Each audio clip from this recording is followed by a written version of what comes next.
Welcome to Plastic Model Mojo, a podcast dedicated to scale modeling, as well as the news and events around the hobby.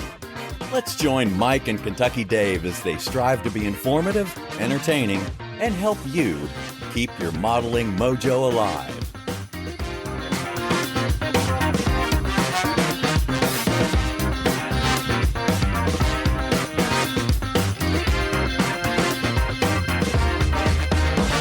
All right, Dave. All right, Mojovia. Welcome to episode 139. Moving up the road. Yes, we are. Well, hope you had a good Easter, everybody. You too, Dave. Yes, did. I had a great Easter. Well, other than that, what has been up in your model sphere? Well, my model sphere is better now. The reason this episode's a day or two late is wholly on me. I was a little bit under the weather for a day, and that caused us to push the recording here. But my model sphere's better. I'm feeling better. Happy to be recording the episode. I've been making slow but steady modeling progress, and it's the only downside is with spring comes all the spring chores. Tell me about it. And, that takes away from modeling time. But on the plus side, I have plenty of time to listen to On the Bench and other podcasts as I'm working on my yard. Well, good on you. How about you? I've got a lot of balls in the air. We've been getting things squared away with our new sponsor there, the fine folks at Kit Mass. We've had a little back and forth with them and expecting something new from them in the next week or so. That's going to be exciting for us. Yep. And I've been thinking a lot about the web content for phase 2 and when we might actually get to roll that out. Yep. It's still kind of up in the air. And of course, trying to get prepped for our trip to AMPS coming up here next month. I am looking forward to it. Had such a great time last time, and I've never been to Camp Hill, Pennsylvania /Harrisburg before in my life. Been as far as Hershey Park and Antietam and all, but never actually gotten to Camp Hill. So I'm kind of looking forward to seeing what this venue looks like. Well, I bet we have a good time, man. Oh, have we ever gone to a model contest and had a bad time? No, I don't think so. I was going to say, I don't think so either. There's a saying I can't repeat in public, but yeah, even the worst model contest is fantastic. It's a great time. That is true. Yes. So, Mike, since we're recording an episode, that has to mean you've got a modeling fluid. What modeling fluid do you have? Peroni. Oh, okay. Good choice. Good choice. I mean, if you like those kind of sulfur finish European Pilsners, yeah. Yeah. Some folks don't like them too much, but I'm fine with them. I think they're good. Peroni has its place. I mean, it's a good. You go to a bar and it's got a limited menu. If you see a Peroni on there, you're gonna have a good beer. What about you? Well, as a matter of fact, back to that. That one was a little hard to open. I have Holston Premium 5.0. It's brewed by Carlsberg, Canada, under license from Holston Brewery AG. So I take it's going to be a European-style beer, so it might not be all that different from the Peroni. This is one of the beers that was brought to the dojo at Heritage Con. I have absolutely no clue who brought it, but whoever it was, thank you. We had a lot of people in and out of the dojo over 2 nights, so let me take a sip. Yep, very similar to a Peroni. I think this one's going to get me through the episode. Folks often say, be careful what you wish for. Yes. Maybe sometimes I should just let things ebb and flow as they do, but I did send out a request for listener mail last time, and it did not fall on deaf ears. Yes. Yes, same thing at the DM end. So we better get into it. We probably should. Well, first up tonight is longtime listener supporter of the show, Mr. Terry Wilkinson. And he had a laugh about Piedmont Airlines. Uh-huh. You know, he's an ex-airborne guy. Right. And he flew out of Fort Bragg and Fayetteville many times on Piedmont in the early 80s. Oh, and yeah. He says they scared the hell out of him. It's too damn. I understand. Yeah. He said he spent 4+ years jumping and rappelling out of just about anything the military flew, and that was child's play compared to flying the Pied. I don't have such shocking memories of Piedmont. All ours were pretty good. Actually, all of ours were pretty good, except I do remember that one flight on that Fokker F-27, particularly going into Tri-Cities in eastern Tennessee. Yeah, it's my hometown. Right, where the guy stood the plane on the wing to make the approach. So, yeah, it's kind of nestled in the mountains, as it were. So that I do remember that being a little. No, bit I bet Asheville's worse. Probably. Terry looks forward to seeing us at AMPS, and I look forward to that too, because I don't think we've met Terry face to face yet in all these years. Yep. I don't think so. Well, good. I'm glad he's going to be at AMPS. Look us up, please. Well, we'll be at our table. Yes. Next is Steve Hustad. He's accusing us of not listening to him. Yes, he is. Apparently, our suggestions for blending in the display onlys with the regular entries is something they do at Nordicon, using a different sheet for display only. Yep. So the judges know to simply pass them over. And apparently he's told this to us on more than one occasion, and it's gone in one ear and out the other. Or down one glass and okay. Up another. Up another, maybe. So, yes. Yeah. He says it's exactly what they're already doing. Well, good on them. Yep. And they've also used a GSB judging system, so they are trying the best of both worlds. Yes. Well, Steve, we do listen to you, and hopefully our latest airplane projects reflect that. Yes. Because Nordicon's a long way from us. I know. We got to get there, man. Well, someday. I got to get there. Kit Headley's written in again, and this time it's in response to how far away have you found a part that you lost? Uh-huh. He goes into quite a bit of detail.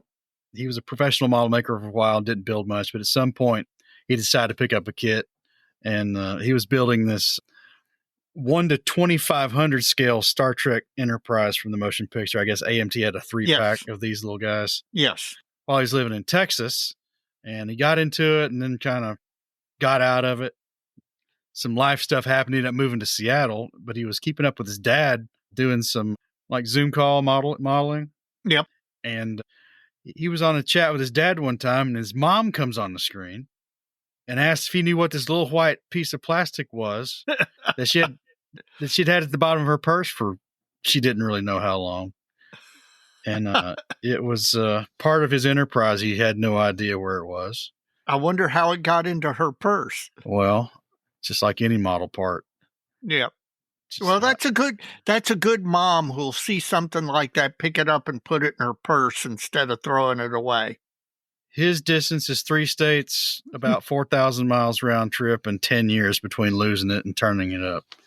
So if that's not a record, that's a good one. That's God a good help one. who's got one worse than that. Yep. Carl Barrow, originally from Yorkshire in the UK, but currently in Richmond, California. Okay. Well, El Sobrante, is that right? I don't know. I've not heard of this town. I'll have to look it up. Anyway, he is also Piedmont. He sent some references in for decals and the Fokker overwing turboprop that you mentioned. Yep. So there, Dave, if you want to build one. I've got the kit. If I've got the kit, I want to build it eventually, but I'm not sure how high that's going to go on my list, especially considering that kit has to be 40 years old.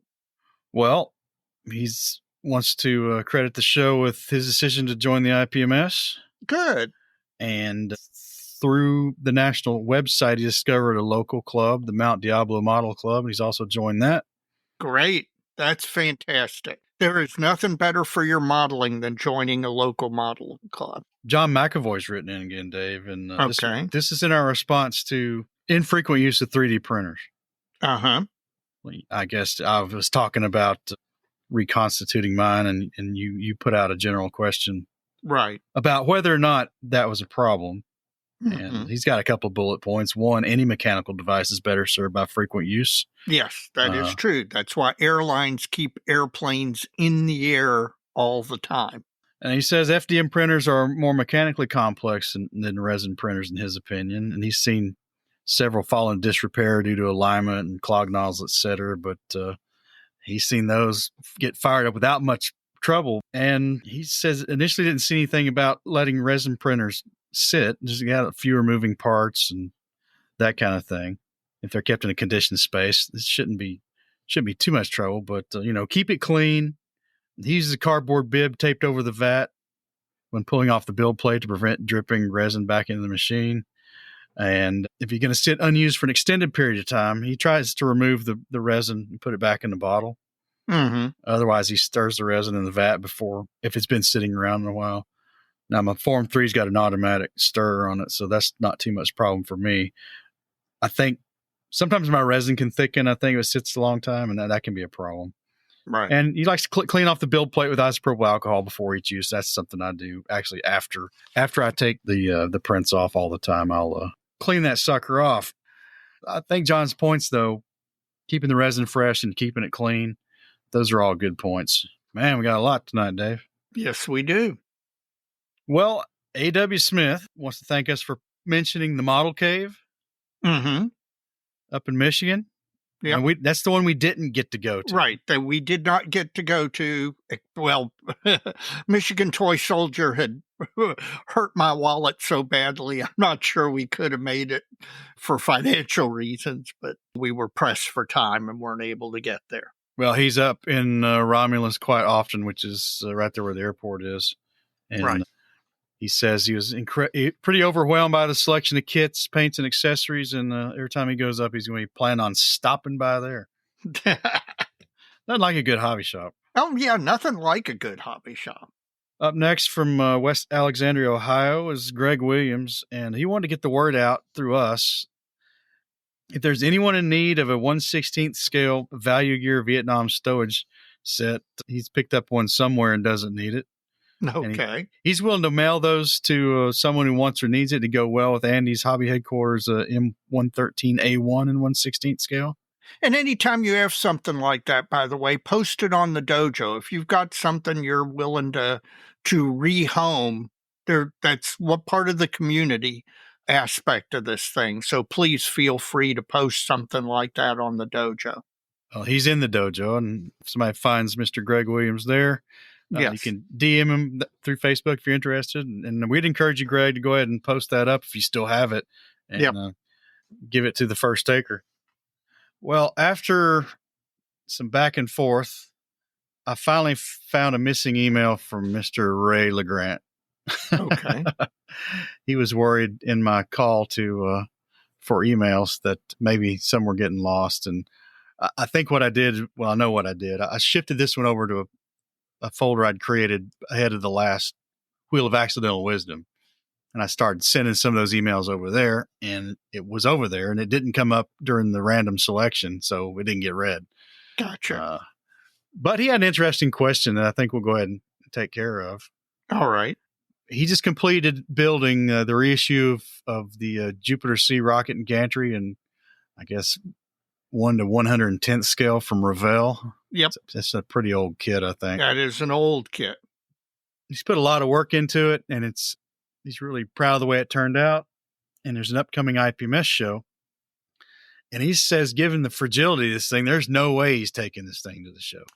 And I sympathize with that. I really, especially if you finish something that you're very proud of, you would like to show it to people. And it used to be, back in the old days, the only way to do that was to take it to a show and put it on a table. And the more fragile a model is, the more danger that is. And when something breaks, you can never repair it and make it look as good as you had it originally. Yeah, sometimes you can, but Well, after rarely. a finished model, yeah, that's probably Right. Now, one of the many beauties of the internet and Facebook and the dojo is that you have the ability to share a model that you're very proud of without taking it to a show. All it takes is some average photographic skills. Cell phones these days, the cameras have gotten so good that you can produce really, really stunning photographs of a very nicely finished model. So, but no, I completely sympathize. It is not winning a little piece of plastic or a little trophy or whatever is not worth destroying a model that you've poured your heart and soul into. well, being primarily armor up until recently, as far as models go, I think they tend to be a little more travel friendly. Right. They got a lower center of gravity. They don't have a lot of fragile landing gear and stuff like that on them. Yep. But he just was curious, have other modelers experienced this, of having to leave one of their best builds at home because they'd fear it would get damaged at a show. So I'd be curious if anybody out there in Mojovia has had a similar hesitation. And he goes on to ask, does this mean that some of the best built kits never make it to shows? I don't know. If we're not seeing them, it remains to be seen whether they're the best builds or not. But I'm sure there's some amazing builds that never make it to a show because of fragility and travel concerns. Yep. I am too. But I've seen some pretty dainty things at model contests. Listen, when Mr. Hustad transported that scratch-built tri-wing World War I float plane, I mean, that thing looked as delicate as anything I've ever seen in my life. And he transported it all the way to a nationals and back successfully. So, of course, he does a very nice job of preparing his transport. He builds transport boxes. And in fact, we'll have to talk to him about that sometime because they are amazing little models in and of themselves. But I suspect he would tell you that you could transport anything as long as you built a transportation case for it. Next up is from Jeff Groves, the Inch Eye guy. He sent us an email that had a link in it to some coverage of the Tulsa Route 66 Model Expo. Yes. And this was written by Greg Kittinger, and it was on iModeler. I don't know if that's a blog or a forum. Right. It's a blog. Is it his blog? No, I don't know. I forget who runs iModeler, but it's been around forever, almost as long as Hyperscale. This show's running an exhibition style where a particular modeler's entries are all grouped together. Right. Like you'd see at a figure show.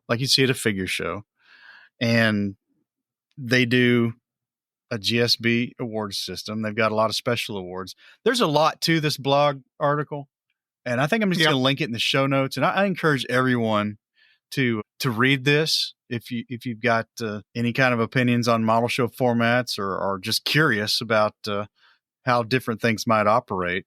It's really well written, and it's got some interesting stuff in it. But it's worth checking out. So I appreciate Jeff for sending us that, because that's kind of been, it's not a topic we've hit directly, but kind of on the periphery. We've had this come up several times. Well, different show formats and judging formats. I would say it's coming up more and more because, again, as you have noted on a couple of occasions, you think there's some real movement in this area, like some momentum building movement. I think so. I don't disagree with you. So I'll be interested to see where things go. And finally, Dave, from the email side of things, from Duncan Young. Okay.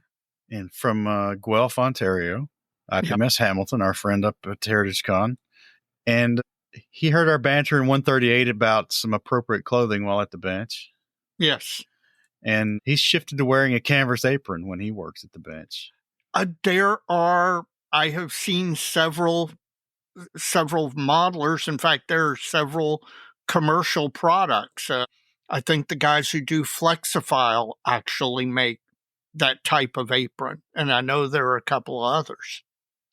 Well, the reason he wears a canvas apron, Dave, is because he was modeling one stuffy summer evening, I guess last year. Let me check this. Yeah, he says about a year ago on a warm Sunday evening, he was merrily building away at his workbench while on a Zoom call. And he can't recall exactly what he was doing. He was doing something with his hobby knife and it slipped. And he struck himself pointed in right in the abdomen, right in the gut.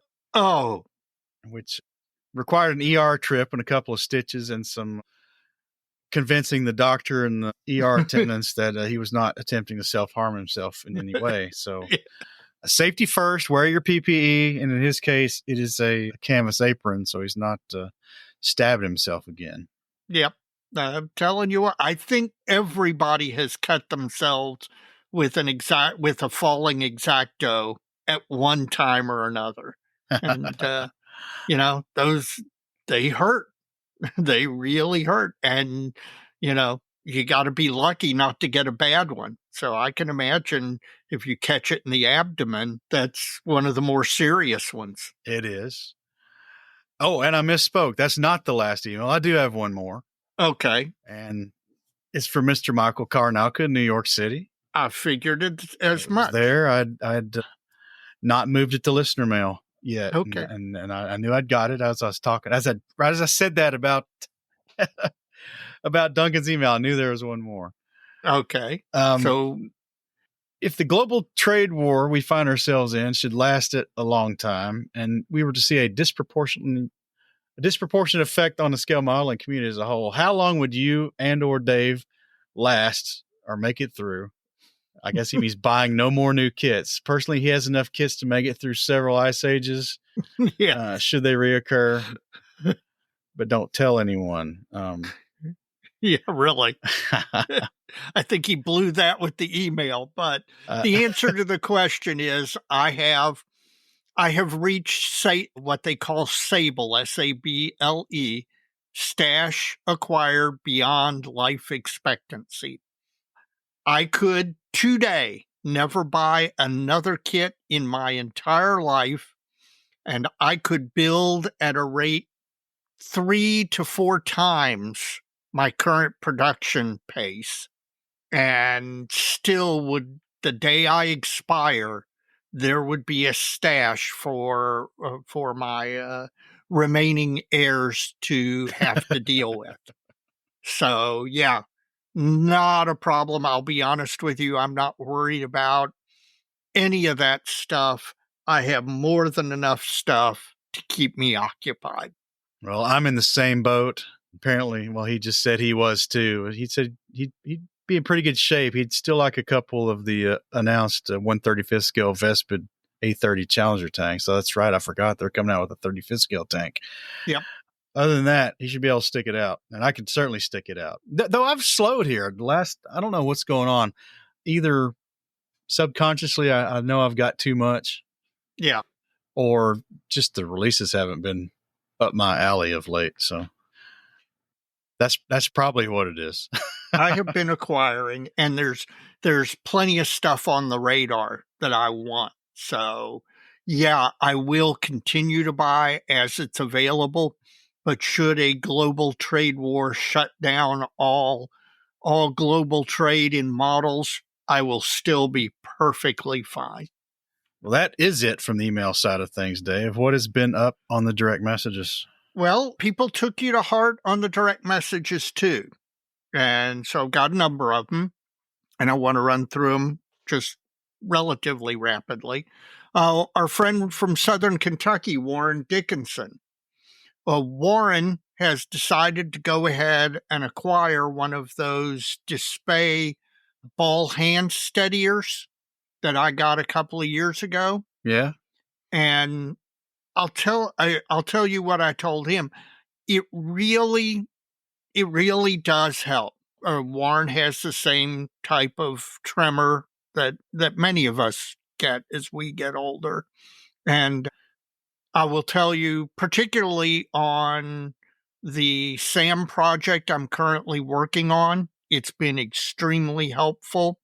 I've found it very helpful for applying small decals and small pieces of photo etch. So I told Warren I think he will be pleased with it. It's not overly expensive, but it's not cheap. But I think he will be pleased by the effect that it has.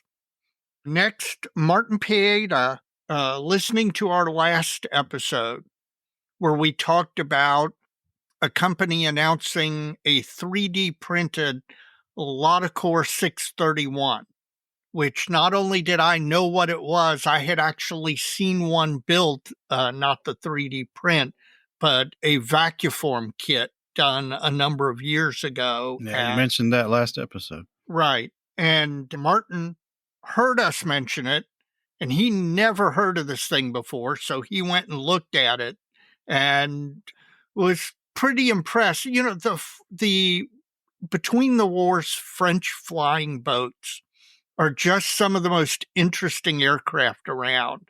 And this one kind of got Martin interested. I don't know if it got him interested enough to spend the money for the 3D printed kit, but we'll see. Our good friend Chris Wallace, and I am embarrassed for my part in this.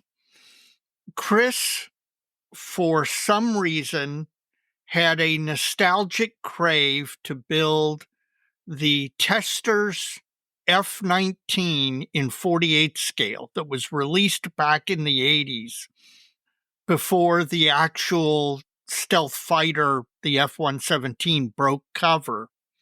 Testors did a couple of Testors and a couple other companies did hypothetical stealth fighter models. Chris wanted to get one and build one at the time, but he didn't. And so he found one on eBay, but they wouldn't ship it to Canada. So he had it shipped to my house, and I took it to Heritage Con and gave it to him. And he is actually building this thing. I'm assuming at some point there's going to be a video on Model Airplane Maker on this thing. It is to my eternal shame that I have been involved in this project in any way, because the Testors kit was such, well, on one hand, it was hot garbage, had no relation to anything in reality. But on the other hand, I have no doubt they sold a ton of these things because it was really the hot speculation at the time.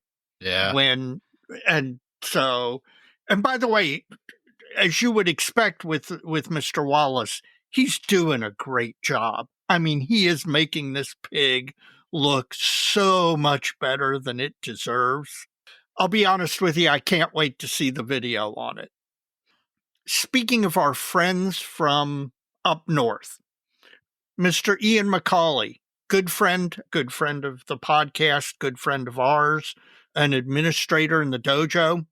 Ian wasn't able to make it to Heritage Con this year due to personal issues, and those had caused him to be kind of off the grid for a little bit. And we recently reestablished contact, and Ian's doing great. And it was nice to hear from him. I missed him at Heritage Con. I know we all did.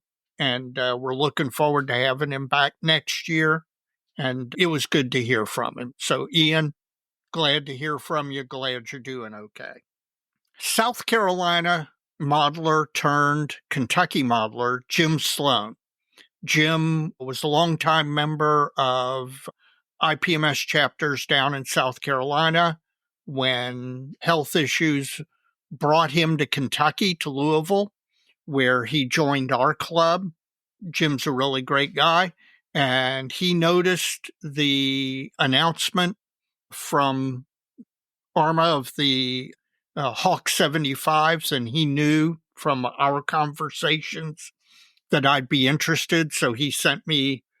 They have released the first artwork and everything for that kit, and so he sent it to me to make sure that I had seen it, which of course I had because I've been following that one really closely. Next is modeler Seb Videk from Slovenia. And Seb sent us a long DM that you and I both corresponded with him on. And he was talking about he had noticed the same thing you had mentioned about an acceleration in the number of shows that were using an open gold, silver, bronze, unlimited awards type award system. Now, the reason it was interesting from Seb's perspective is that, of course, he's over in Europe. So he was giving us a perspective from what he was seeing in Europe. And it was he sent a very long, thoughtful DM.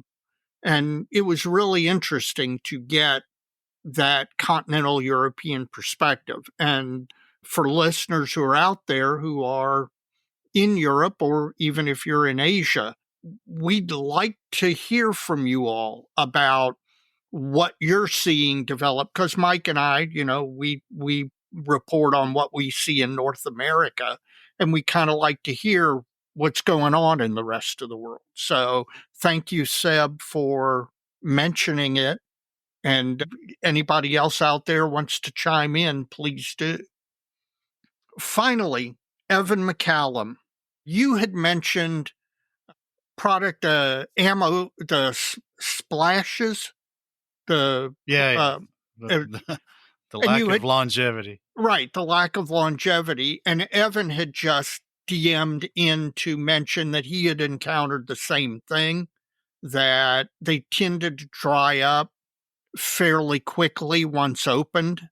And so I think he echoed your sentiment that if you're going to get these products for a particular project, don't get them in advance. Wait until about the time you need them to acquire them so that you will get the maximum life out of the product.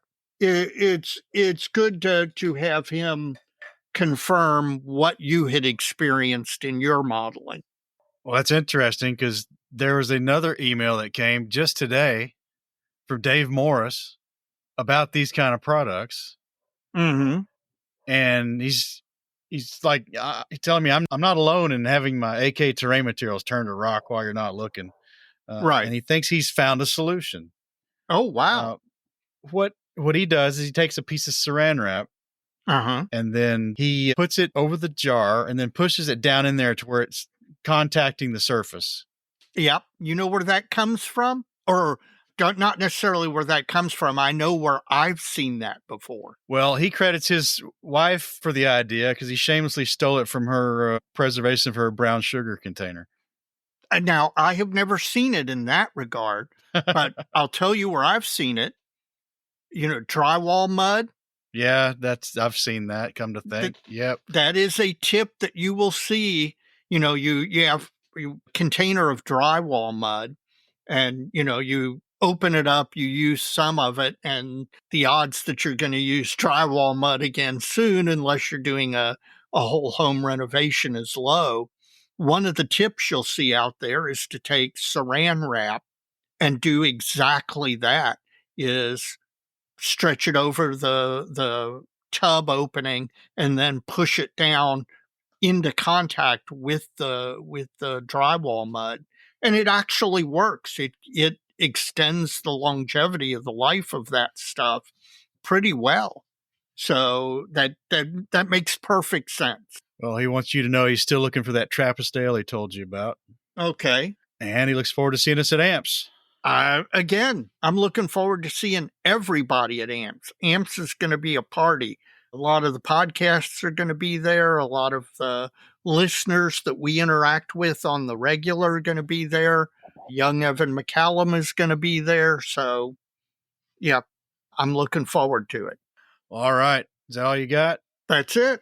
Well, that was a lot, folks. Keep it coming. We love it. Yes. And absolutely. We had so much this time, I was a little discombobulated about where I'd put everything. So we'll improve on that. But if you want to write into the show, you can do so by sending us an email at plasticmodelmojo@gmail.com. That's one way to do it. Mm-hmm. Or you can use our Facebook page and DM us using Facebook Messenger. And we also have the Give Us your feedback link that can be found in the show notes of this and every episode. So send them in, folks. And that's a nice feature on the website, to be able to give us feedback and have it linked specifically to the episode that you were listening to when you communicated. You got the idea to communicate what you wanted to communicate. So that's a really nice way to tie it to a particular episode.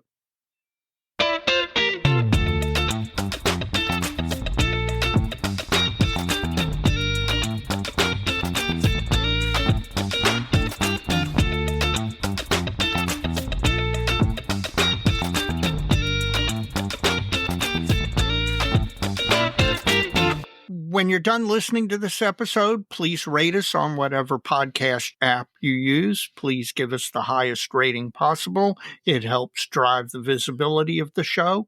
Also, if you listen to this show and you know a modeling friend who doesn't, please encourage them to listen. The best way for us to continue to grow is for current listeners to recommend us to a friend. You can also rate the podcast using the Rate the Show link. That's also in the show notes, Dave. So we've added that as well. Yeah. And once you've done that, please check out our fellow podcasts out in the model sphere. You can do that by going to www.modelpodcast.com. That's Model Podcast plural. It's a consortium website set up by Stuart Clark from the Scale Model Podcast up in Canada, where he's aggregated all the banner links to all the shows in the model sphere, and you can go there for a one-stop shop to find them all. In addition, we've got a lot of blog and YouTube friends out in the model sphere, and we've mentioned the Inch High Guy, Jeff Groves, his Inch High Guy blog, Evan McCallum, Panzermeister 36. We've got Stephen Lee, Sprue Pie with Frets, a great long and short form blog. A lot of 70-second scale content there, just like Jeff Groves. Yep. You mentioned Chris Wallace, model airplane maker, so maybe we'll see his stealth fighter come up soon on a video. I'm sure we will. And Paul Budzik, Scale Model Workshop over on YouTube and Patreon. So always some good stuff there from Paul. So please check out all this stuff. Also, if you are not a member of your national IPMS chapter, IPMS USA, IPMS Canada, etc., please consider joining. The national organizations do a lot to promote modeling in the respective countries. Additionally, and we've mentioned the AMPS National coming up, if you are not a member of the Armor Modeling and Preservation Society and you have an interest in armor modeling or post-1900 figures modeling, that's a great organization, a great group of guys. They've got a lot of great local chapters, and their national is an endless amount of fun, and Mike and I plan on experiencing that again this year.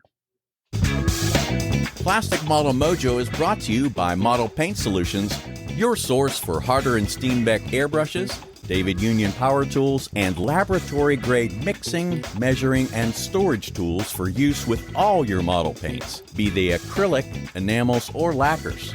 Check them out at www.modelpaintsolutions.com.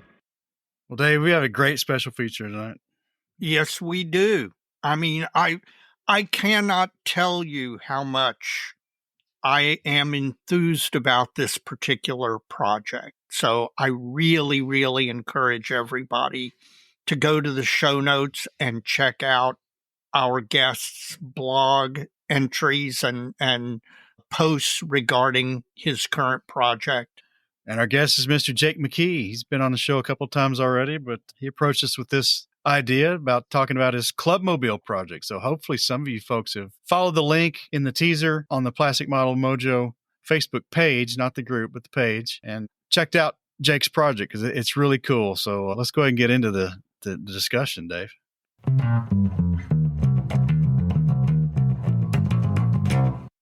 Well, Dave, we try to bring some different things we can. I mean, there's a lot of podcasts out there now, and it's easy to retread and go down the same beaten path that others have. But sometimes we see something that's really cool, and this time it just happens to be with someone who's been on the show a couple of times. Jake McKee, how you doing tonight? I'm doing good. I'm excited to talk tonight. Well, good. I'm glad you gave us the opportunity to feature this one. It's a really cool project, and we're going to put your link up to your blog so folks can get a look at this before this actually drops and understand what we're talking about. But you are building a Clubmobile. Why don't you lead off with what a Clubmobile is, and then we'll just go from there. Well, and I was just mentioning before we got started that I'm back to loving this project because as all projects go, a few days ago I was at that moment of just wanting to say, to hell with it. After all this time, I'm setting it aside and moving on just because, some things weren't going my way. But that was more, life in general, I think, causing me trouble. But this evening, I've got my modeling fluid and I'm, back in the good spot. So I'm ready to go. All right. All right. Tell us what it is, and then tell us how you decided this was a subject you were interested in. Yeah. So a good starting point.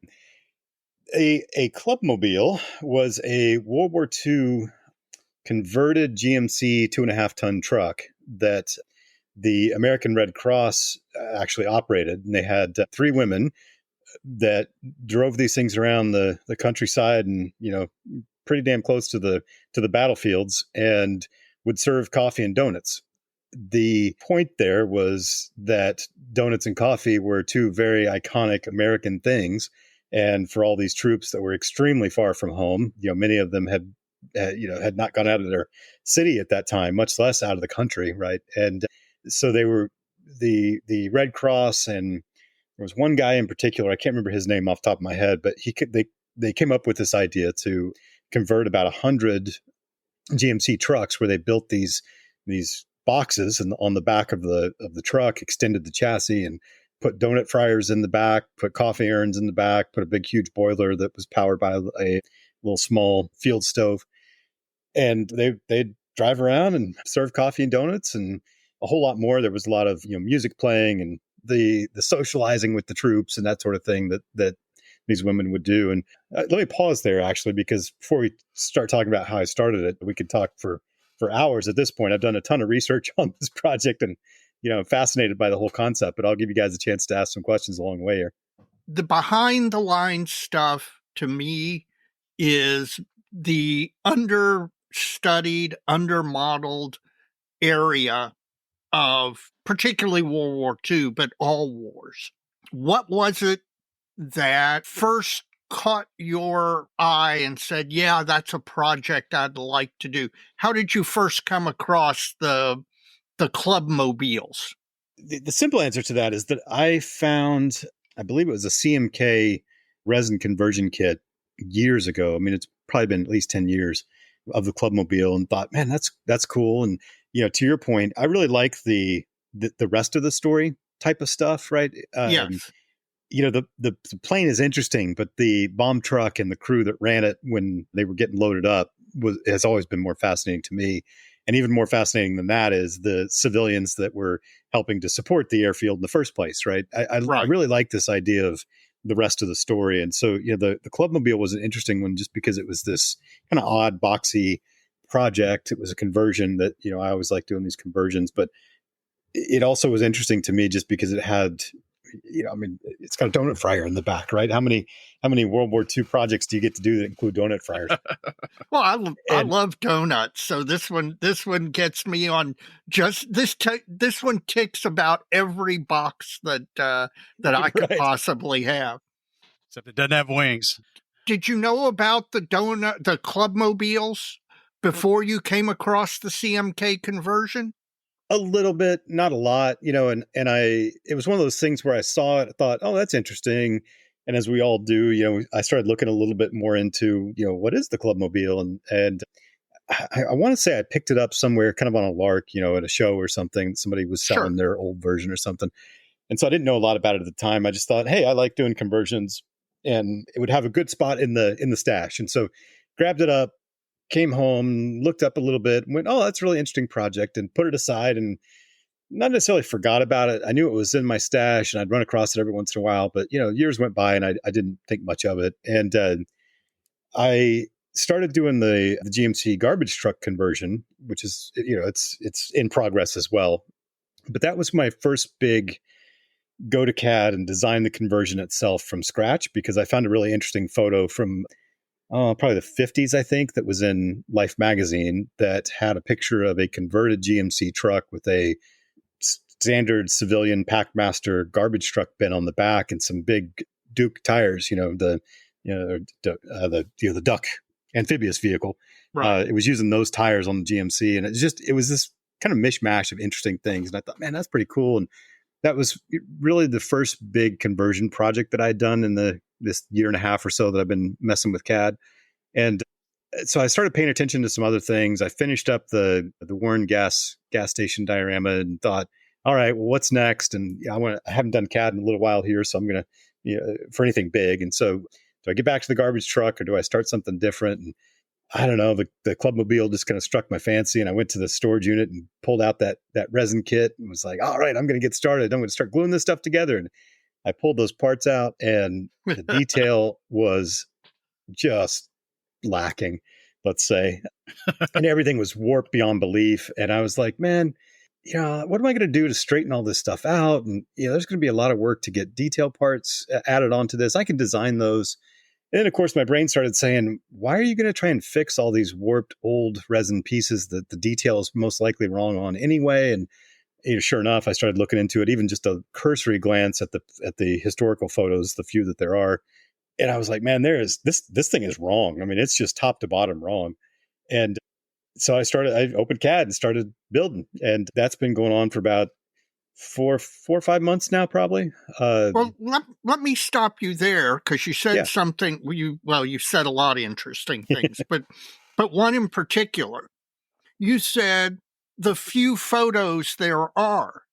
I would have thought that if there were 100 of these things built and they were used in every theater throughout the war, 42 to 45, I would have thought that at some point there's a Life magazine with a entire feature on the Clubmobile and the donut dollies, and there have been photographs galore.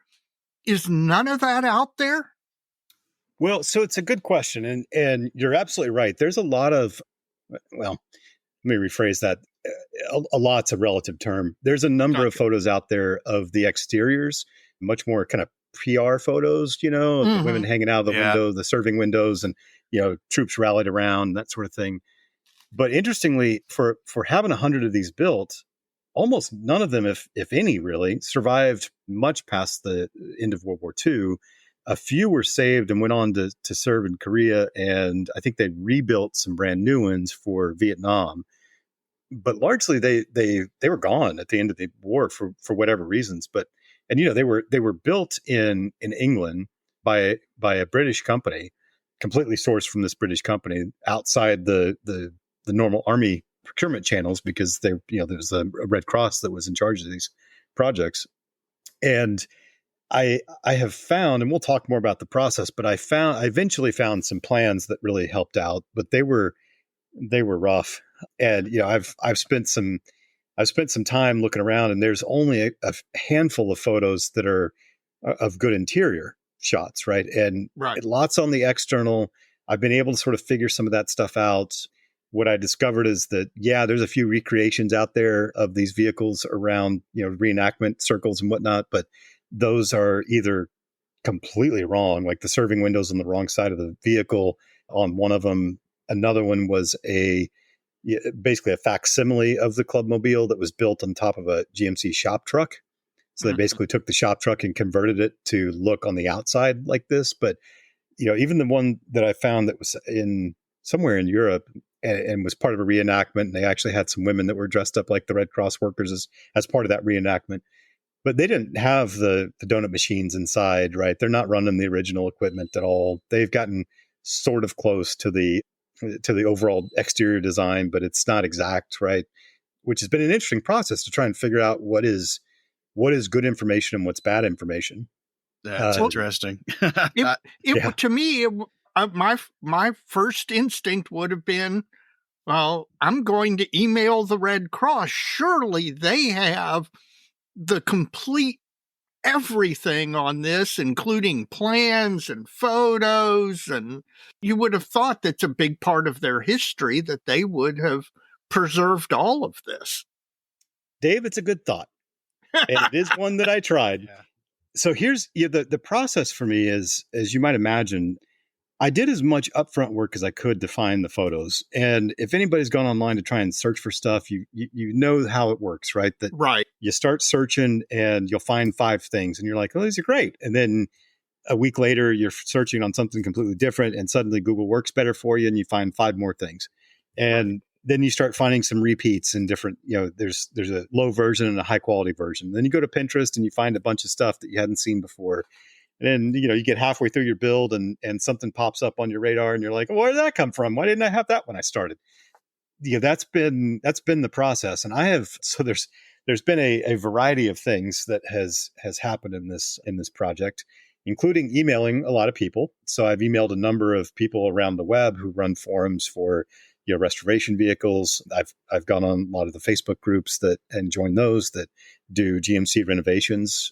And, both for sort of the truck itself and detailing it, but also trying to ask, hey, anybody know anything about this? Sometimes you just happen to come across somebody who has a cache of information, and I'll share more about that story in a second. But I did email the Red Cross, got their archivist actually, after getting forwarded around a couple of times. She came back and said, we've got a lot of information, but I don't know that we have anything like that. She did point me to a library. There's a women's history library on the campus of Harvard. Okay. That a lot of the Clubmobilers, they didn't call themselves donut dollies, but everybody else apparently did. Right. They didn't really like that term very much, but the world kind of called them donut dollies. But a lot of them, as they've been passing away or as they've been collecting all of their information up, and they've been sharing it with, I think it's the Schlesinger Library. So I've literally been trying to figure out when I can fly out there and just dig around for the day. But there's also another museum in England that has a bunch of papers on various conversions that the Red Cross did, both for things like dentistry, but also for videography, like showing video movies out of the side of a truck. And they had some images, and I asked around, and our friend Malcolm Childs from the Just Making Conversation podcast volunteered to go a couple hours from his house and take a bunch of pictures from their collection. And so, I've been looking all over, and I actually ran into a guy that found me. He saw me posting somewhere on one of the Facebook groups about this project, and he's a researcher and runs a site about Shermans, but also had a bunch of Clubmobile photos, had some links to point me to. He has a bunch of knowledge that he's gained over the years. And so I've been asking him about, hey, how does this thing work? What is that thing in the corner there? And he's been really super helpful. That's really cool. Yeah. And then of course, there's a number of books I picked up off of Amazon. There's one that was made in the 80s that I've found a digital copy of called ARC in the Storm, about the Clubmobile core, but it's out of print, way out of print. I think it was a small run to begin with in the 80s. And, it's the only one I can find on eBay is $900. So Library of Congress actually has a digital version of it. So, just digging and, finding things like some of the original sales manuals from right after the war for the Lincoln Model D donut maker that's in the trucks. That was super helpful to understand what they look like and, kind of where parts fit on the exterior and whatnot. When I went to your blog and website and looked at that was one of the details that just completely tickled my fancy. The ability to find and 3D model this piece of industrial equipment that was an automated donut maker. Right.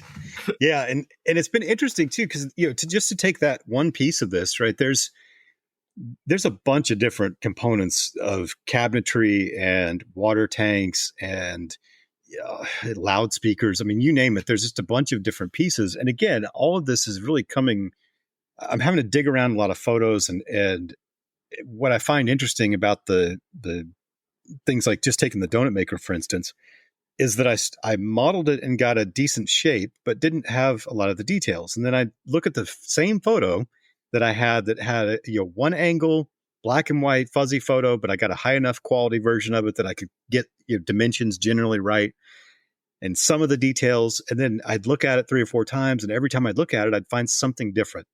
I'm looking at the same photo, but I just keep reviewing it and just keep going back to it. And of course, part of this is that, whoever was designing the CMK kit glanced at the photo, knocked something out, and then moved on with their lives.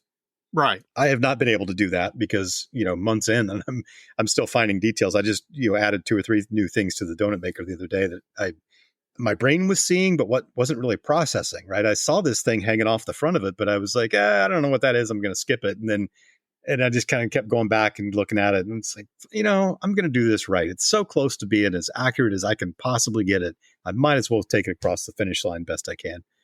So there's been a lot of those kind of processes where I look at one part and I work on it, and it gets, I try and get the dimensions right. It fits. And then I'm like, well, wait a minute. What does that mean for this other thing I've been looking at and, comprehending as something totally different? Now that I see it, oh, okay. Well, that means that these cabinets must be twice as deep as I thought they were, or whatever, right? I've been working on the jump seat from one photo. I can't find any other photos of the jump seat that folds down in the back for one of the women to ride on. I've got one photo, and so I've been basically just having to make that one up best I can. But there's other little pieces that, until Leif Hubert is the guy that reached out and said, hey, I've got a bunch of knowledge if you want it. And I've showed him a few things every once in a while, and he'll look at it and go, yeah, but you're missing this thing, right? And I'm going, no, what thing? Are you talking about? I'll go back and look at the photo, and I'm like, oh, now that you've contextualized what I was looking at, I understand completely what that was, and now I need to go fix it. Well, I think it's really interesting for projects like this. I'm building this KV85. It's pretty dissimilar, granted, but the point is there's not much information out there. So you end up having to backdoor all this stuff. Yeah. And it just, I don't know how you feel about it, Jake, but I think it's a lot of fun. And maybe the project doesn't progress as fast as you would like it to. It's not like, like a Tiger Tank. There's a website on Tiger Tank that shows every stinking tow cable bracket on every surviving tiger in the world, right?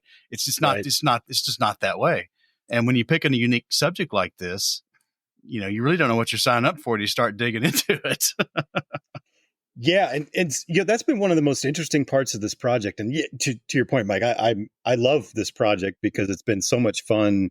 It's been so interesting. The process of going through all these photos, reaching out. There's been several people that I've reached out to that have been extremely helpful. And, I've made new friends along the way who know a bunch of stuff about these things. And, when Leif has answered a bunch of my questions, when I respond and say, well, what about this thing? Here's what I found. And he's like, oh man, that's cool. I didn't know that. That's when I feel really good, right? That's a huge high. And what's fun to me about this is this process of really getting deeply into it, right? And I read a fictional retelling of an author's mother's story. She was a clubmobiler and he was an author, and so he wrote her story as a fictional account, but it's highly based on her experiences, right? And that was really interesting to read. And some of these other stories where it's a lot of journaling where these women went, what they were doing, and how they were kind of getting acclimated to the process, how close some of them were to the front lines, like having generals say, dude, you need to slow down. You're going too fast. I'm getting nervous about where you're at. Right. And actually repainting the vehicles. They started off gray, kind of a US Navy type of gray. And most of them, but not all of them, got repainted as, standard olive drab because they were starting to stick out because they were that close to the front lines. Right. And in many ways, one of the things that I don't want to forget to mention is that, Dave, back to your question about what really was fascinating about this project to me, I think part of the reason why I've gone so hardcore on trying to get this as accurate as humanly possible, right? The only thing that I've had to almost wholesale guess at is that jump seat, but every other thing is based on, plans. It's based on photos, it's based on, oral understanding of, how people were talking about things in the vehicle. But I've really tried to be as accurate as possible, because reading these accounts of these women who, were getting shot at, were on the front lines, who were dealing with, hundreds and hundreds of soldiers that were going through their own stuff and having to be great party hosts at all times, right? And through a lot of, to put it mildly, sexual harassment, right? All day, every day, day after day for years. And then they went home and a lot of the family members had no idea. They were just like, oh, you were just serving donuts. It's no big deal. What you did isn't any big thing. And they had as much PTSD and in some ways all kinds of different PTSD than the soldiers did, but got almost none of the support despite a really miraculous effort on their part, really important effort. And so I've been really trying to get it as right as possible for them as part of the philosophy of doing better with our modeling, right? I agree. Wholeheartedly agree. Now that brings up an interesting question. Were these women civilians or were they in the military? They were never in the military. They were Red Cross employees. Yeah, civilian. They were Red Cross employees, but they did have ranks because the theory was that they needed to be basically on par with, as officers, so they wouldn't get harassed as much. No. Yeah, and so they weren't really military, but they were treated with the rank of military, if that makes sense. Gotcha. Which also, I assume, means that post-war they didn't get military pensions or correct GI Bill benefits or any of that stuff that even waves or other females who were in the military ended up with as benefits from having 100%. Been veteran. Yeah, and I don't know if the Red Cross did something specific for them, but I seriously doubt it. But they certainly didn't get GI Bill and veterans benefits and VA care and that sort of thing, as far as I know. To me, I would have thought that I could go to a library somewhere and there would be a book called The Clubmobile in World War II, and you'd pull it out, and it would be the entire story of the Clubmobile, how it came about, what it looked like in great detail with hundreds of photographs, and then the story of the women who served in these vehicles. And it's just amazing to me that there's not that book. Yeah, I agree. And I've been talking to our hobbies friend, David Doyle, who writes some just That's exactly who I was thinking of. It'd be a David Doyle book. I'd just go up and by Jake McKee. Oh man, yeah. Well, right. Maybe there will be. Yeah. Maybe I'd like to get some help from David, but yeah, I'd love to have that kind of book. And it's, I really like, again, going back to the rest of the story kind of thing, whether it's the behind the lines rest of the story for the war or, how things, small little efforts like this were. There was a guy, and I'm sorry, I don't remember his name. We can put it in the show notes, I'm sure. But, there was one particular person who said, hey, I have this idea, and he basically convinced the Red Cross to go spend money to convert 100 vehicles. Originally, the concept was that half of them were going to be serving soup and the other half soup and cocoa, I think. And the other half would be serving donuts and coffee. And pretty quickly, the difficulties, logistics, and value of doing soup and coffee and donuts just was not, it was just too much work. They didn't seem to have the same value out of the soup kitchens, basically, and because they were already doing food elsewhere. So they switched it more almost a hospitality mindset with the donuts and coffee, and it really saw how much that hit as a reminder of home. And so, but that all started with one guy saying, hey, I have this idea, and sold it into the Red Cross to, go invest, and then, really design that whole program, and, hired women, trained the women, three per vehicle to operate them. And, that story in itself is an amazing standalone story. We take it for granted today, but women who knew how to drive, much less drive a truck, in 1940-41 was a rare commodity. Absolutely. Yeah.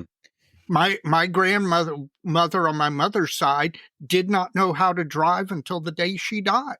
It was not, while American car culture meant that a lot of American males knew how to drive compared to males in other countries. The concept of finding women and then training them to drive a 2.5-ton truck.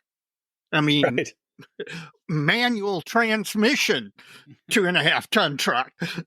and not just any 2.5-ton GMC truck, right? That had the staked bed on the back, Yeah. but one that had a massive oversized box on the back, right? This was kind of nuts. This was loaded all the time. Yeah, which probably played with the handling characteristics to some extent. I'd imagine, and I'm guessing that's part of why many of those didn't survive the wars, because those, I heard an interesting stat from the guy who does all the restoration and repair for the Pacific War Museum just up the street from me in Fredericksburg, Texas. Right. A guy named Aaron. He does some really great work there. But he was talking to me at one point when I was out there taking photos of a GMC, actually, that those trucks, the Jeeps, the GMCs, largely those things were designed and expected to live, to last 6 months.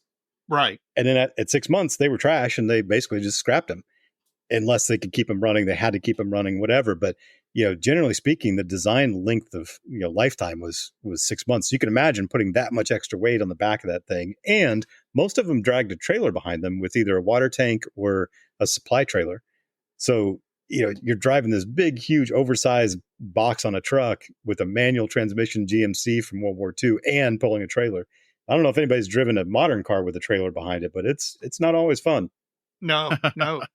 Oh, you mentioned speakers. So in addition to serving coffee and donuts, I assume they probably played music, familiar tunes at the time. They did. And this is one of the interesting parts about, really digging in and understanding the vehicle itself. And I think in some ways this has been kind of a component of my design process, was to really try to understand not just from the pictures what the elements were, right? There's a cabinet on the left, there's the smaller cabinet on the right, there's the donut maker, there's this other cabinet over here. But to really understand, when you open, there's access doors. What do those access doors do? Well, the one on the left side was for the field stove, so you could heat up the boiler and make the coffee. The two in the front that overhang the two access doors in the front that overhang the cab, took me a while to figure out. And that came not from photos, but from narrative. And then some book that I was reading something from, they were talking about how they'd pop those things open and there was loudspeakers in there hooked up to a record player in the back of the truck. And so trying to understand what was actually happening and what they were doing so that you could translate that into these photos. And what are you looking at in the photo? Oh, this cabinet over here that has kind of a weird shape. That's where they had the record player that was hooked up to the two loudspeakers on either side of the vehicle. So that means that these little small, 12-inch tall or so shelves that were really, small little rectangles, that must be where the records went. Okay, now I know what goes there, right? I'm looking at the plans and I see this cabinet, but I don't know what it's for. Oh, it's the records and the record player. Got it. So there's been a lot of that kind of work to try and understand, how were they using things? Where were they making things? Oh, that's the flour bin. That's the sugar bin. Here's how they would have gotten into them. They actually fold out. They don't slide out, that sort of thing. So but yes, the coffee and the donuts was a component of the overall mission for them, which was really to provide some sense of home. That was the umbrella. And so that meant seeing some women when all you've seen is men on the battlefield. Some of that was being able to flirt with those women, to be able to talk to them in ways that you can only talk to women. You can't get out of men on the battlefield. Right. And getting music, getting tapped into some R&R for a few minutes or an hour before you have to go back to the battlefield, right? But yeah, they had two different loudspeakers mounted on either side of the vehicle. Let's move on to the modeling of this project. Yeah, because I could go on just on this part forever. So yeah, because I find Dave, if you want to call me one-on-one, I can talk about this for hours that I'm sure the podcast listeners don't want to hear, but I'd love to. I was going to say, be careful with that invitation, because I may well do it. Because, like I said, I am extremely enamored of this project and projects like it.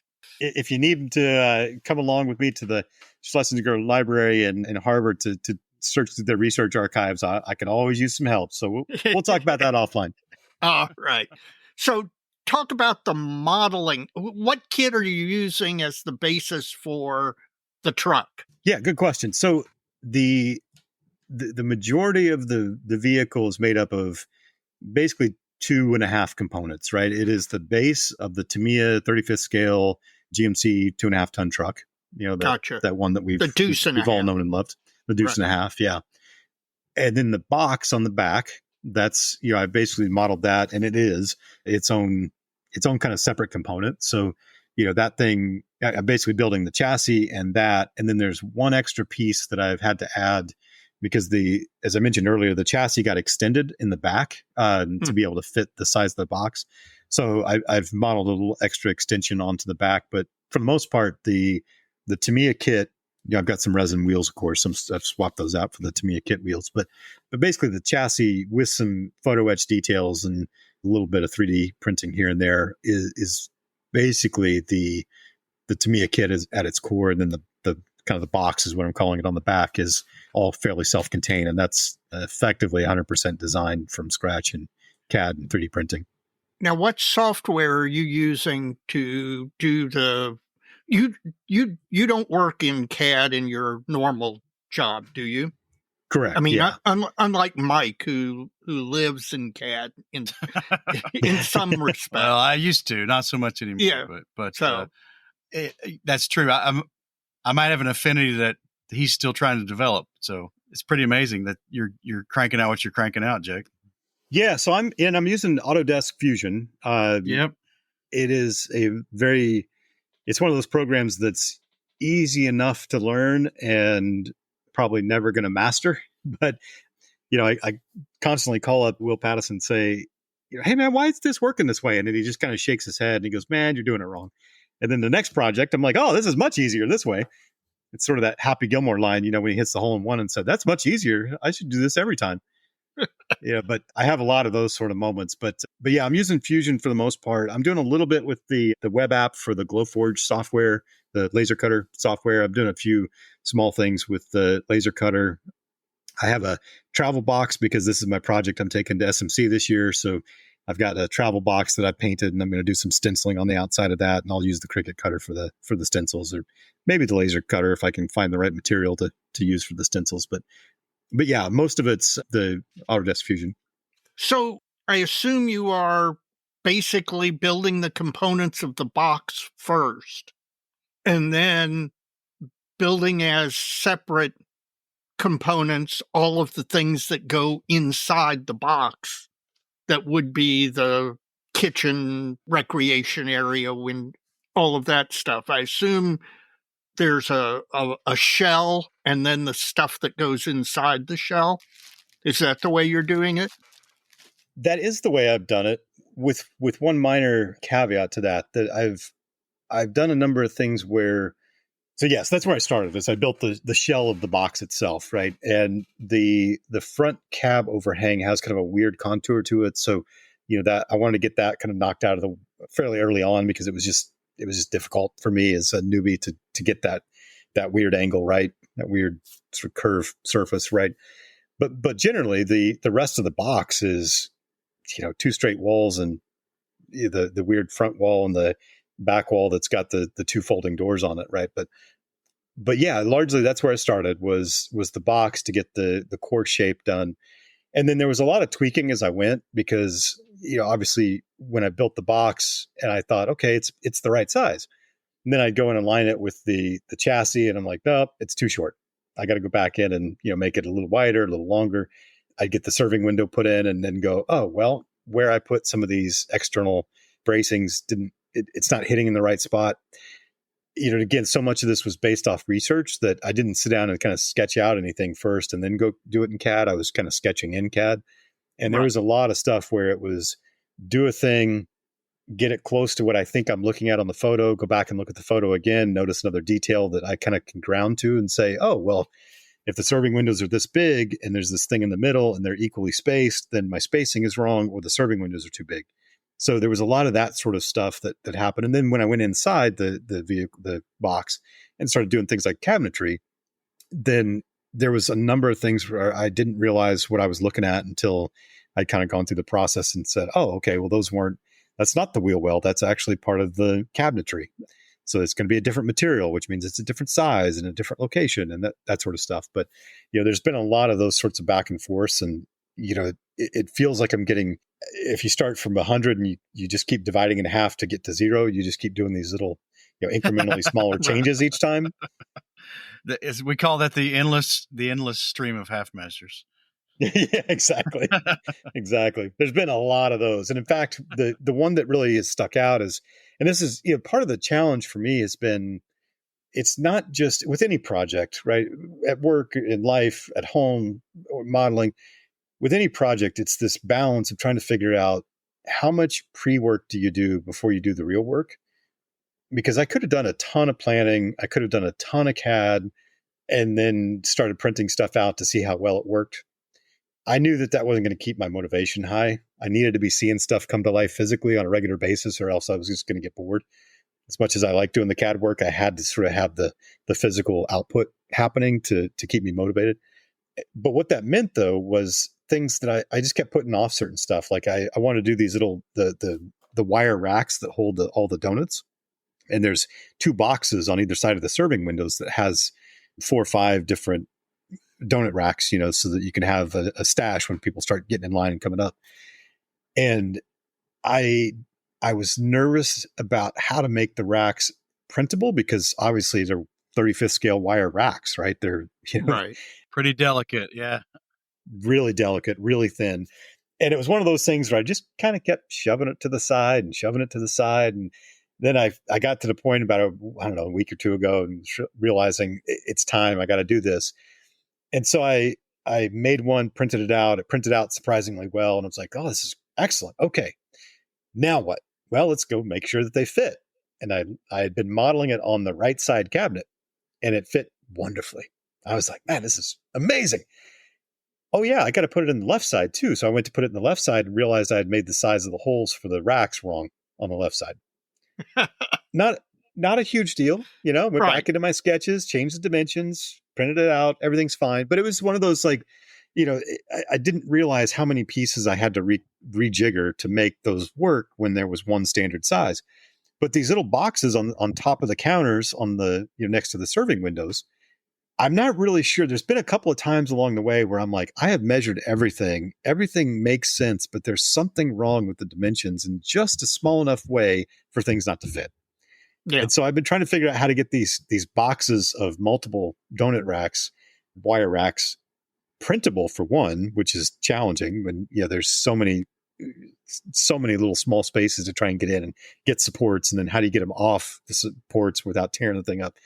That's its own challenge. But then also, to get them to fit right in the dimensions that I can see are supposed to be right, there's something wrong overall, and I'm a millimeter or 2 off, so that it doesn't really make these things slide in and outable, right? The cabinets, I can slide the racks in and out, and I'll glue those in place. These, I have to print them in place for several reasons, but they're basically just a little bit too big. And at that scale, I don't think anybody's going to actually be able to see it with the human eye, which is okay, fine. But again, if I had started out with the wire rack, then I could have really kind of designed everything around that, which in retrospect would have made more sense because it was a common element. So I'm really, the next project, I'm already rethinking, which pieces do I start with, and, which parts of the project that are going to be the hardest or the most kind of pivotal for other dimensions and that sort of thing. It's given me a lot of insight for that. That's more of an engineering process than it is a modeling process, right? And then you just want it to fit together. Like I will say, fall together. You want to get this thing designed the way it was in real life, and it should just fit together, right? Right. But it doesn't. It's driving you nuts. I completely get that.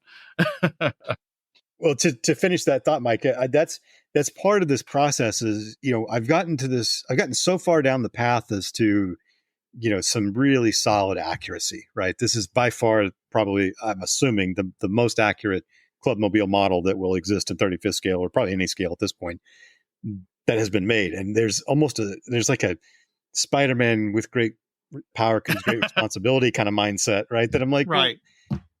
Do I need to go back and fix all of this stuff? And, normally you're not really going to be able to see that on this model, right? On any other model, I'd just be like, you're not going to be able to see that. It's fine. It's good enough.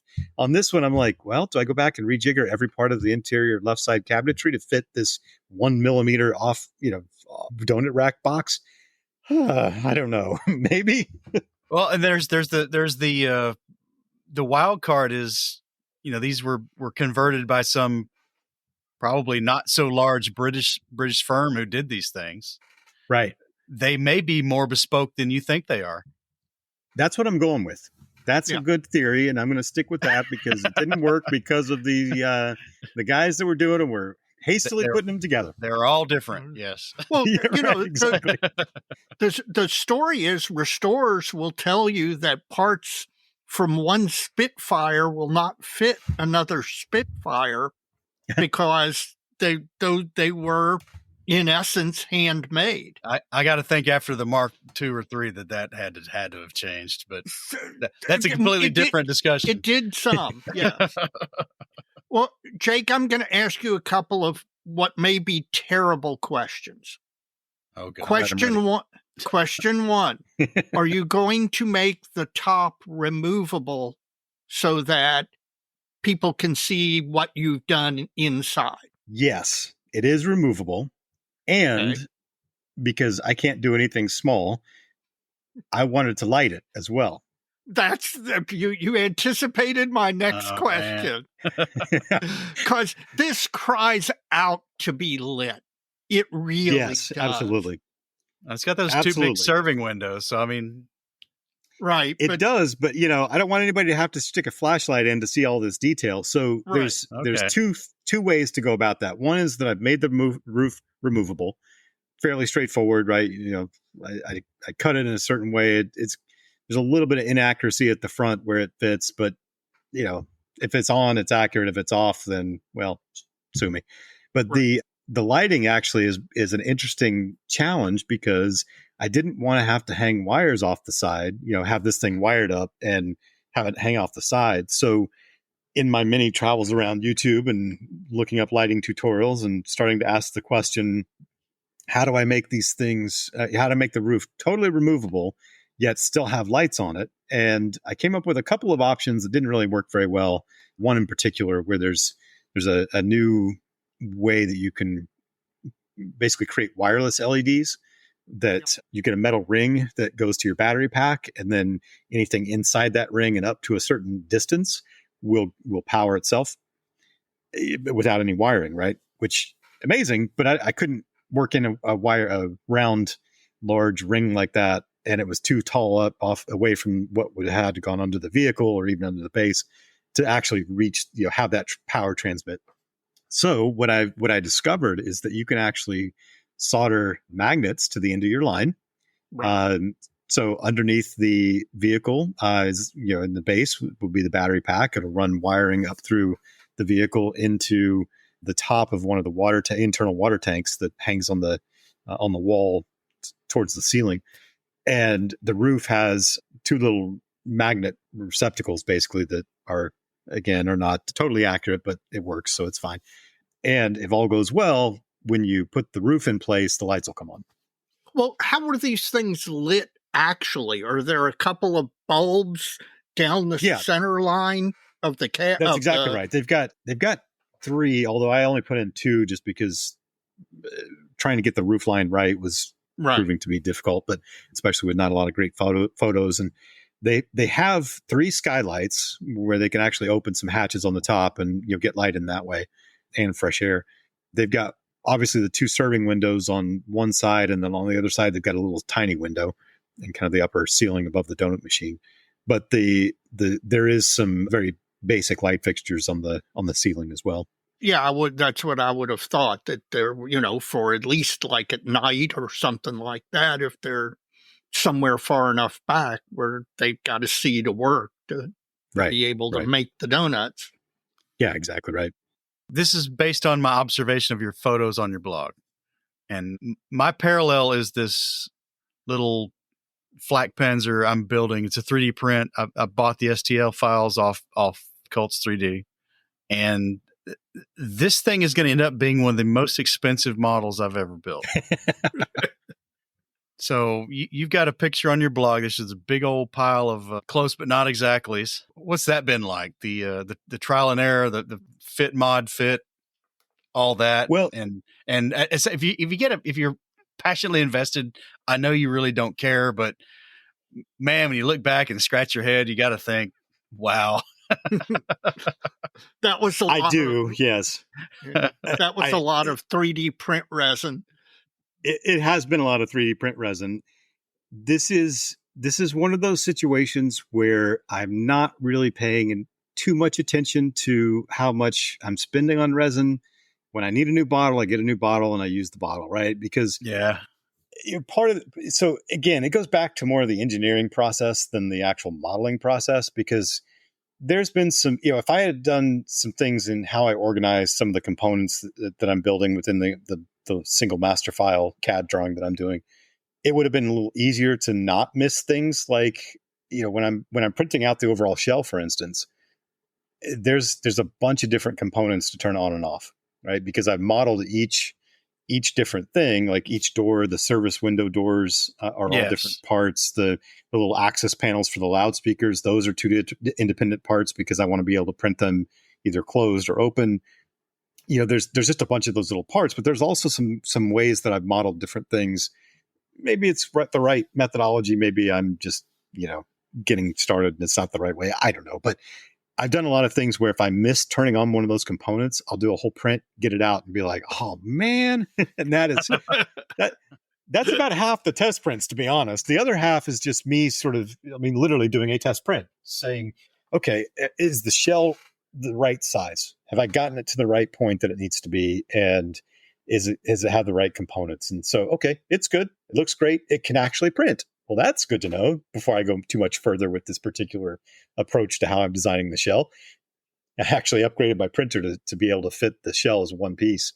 I got a bigger printer because the small one I had wouldn't fit it all as one, and I really wanted to print it all as one. You're getting quite the shop. Yeah. Tell me about it. But there was a lot of trial and error that was completely fair, normal process stuff that I'm very, very proud that's how I went about doing it. And the other part, let's not talk too much about that. That's kind of embarrassing. And it didn't happen once or twice. I mean, it happened so many times where I was like, what is wrong with you, man? Pay attention to what you're exporting before you actually go through the whole print process. And there's been a bunch of times I pulled stuff off the printer because I started a midnight print, to be done the next morning when I woke up and, forgot one little piece that's basically impossible to, scratch build out in afterwards or something. So back to the printer. I would assume that one of the many side benefits, besides learning about this important piece of history and doing the research and the satisfaction and making all the friends and contacts, I've got to think that one of the side benefits for your modeling is that you really must have improved over the life of this project, both your CAD skill and your 3D printing skill. Yeah, that's completely fair. And it's really been, I have to give a shout out to the community as a whole, because I've asked a bunch of questions to some of the guys like John Colsante and Will Pattison and Matt McDougall, who text on a regular basis and just go, what am I doing wrong here? Right. But, yes, it has improved. I'm getting much better. And it's funny because, I sat down to work on the little folding jump seat this afternoon, actually. And I was just thinking as I finished that file and sent it to print, how much faster and more organized that design file was to create and then to print it out. We'll see how well it prints out here in about 2 more hours. But, the speed at which I was able to get a pretty good design done was radically faster than when I started the project. And it's been interesting too, because part of the reason why I left some of the stuff off that donut machine, for instance, was because I'd kind of tapped out on interest on it. Right.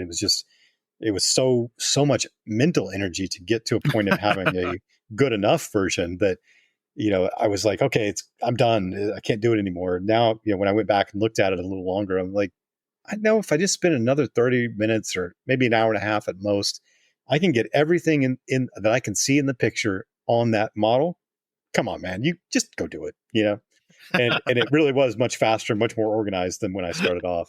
It's like I'm listening to you and I talk, and you talking about the KV85 and how this isn't quite right and that isn't quite right. Well, he's talking about this jump seat, and I know what's going to happen, Jake.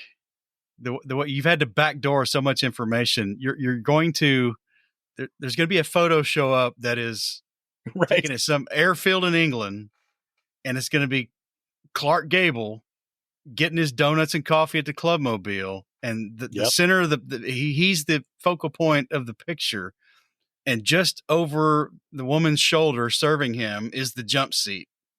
Right. That's how this kind of project moves forward. And it's, it's fun. But part of that iterative design process that I've been going through is for exactly that reason, because part of it's understanding, like I was talking about earlier, it's, not knowing what something was. And so you design it in a certain way because that's what your brain tells you to do it. That door back there is some for X instead of Y. So it's going to look like this, or the hinges are going to be in this spot.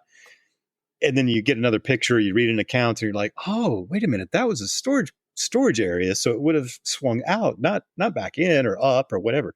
That's happened a number of times. And I've been starting to joke now at this point that it's almost guaranteed that TACOM or Trumpeter or somebody's going to come out with a Clubmobile here in about 6 weeks. So for all the rest of you guys that are interested in this project, you're welcome. It's gonna suck. Well, that actually raises two additional issues.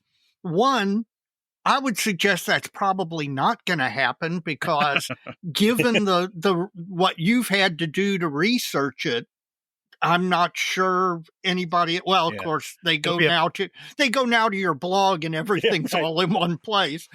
Yeah, talk to me, whoever ICM, Mini Art. You guys want to talk? You just come to me. I'll share it. Give me a little credit on the box at least. They just injection mold the CMK thing you bought.